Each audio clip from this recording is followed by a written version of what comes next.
Biblical literalists and Christian creationists often comment that science has it all wrong, and that evolution is a farce, and the flood of Noah was a real historical event.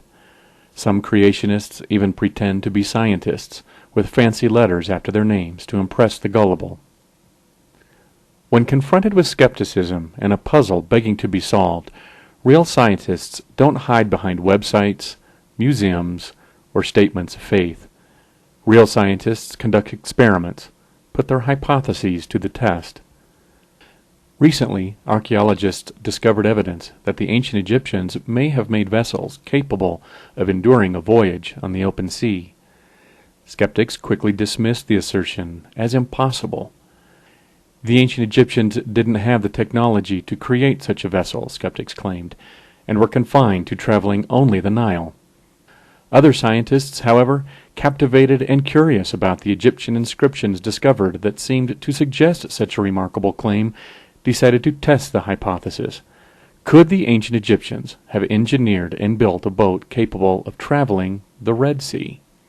Instead of arguing in print alone, instead of relying merely on mathematical and engineering calculations, these scientists actually built a boat in the fashion of the ancient Egyptians. Using inscriptions and scale models found in tombs as guides, the scientists proved that it could be done. The skeptics were silenced forever, and new and updated knowledge regarding the ancient Egyptians was added to our textbooks. So why is it that biblical literalists and Christian creationists have not followed suit? Skeptics of the biblical flood of Noah overwhelmed the claims that indeed a man was able to build a wooden boat in the dimensions given in the biblical book of Genesis. Skeptics point to numerous mathematical and engineering calculations that seem to prove the impossibility of such a craft. And yet, all we get from the creationists are websites, books, drawings, grainy photos, and models. Lots and lots and lots and lots of models. And they can't say it's due to a lack of funding.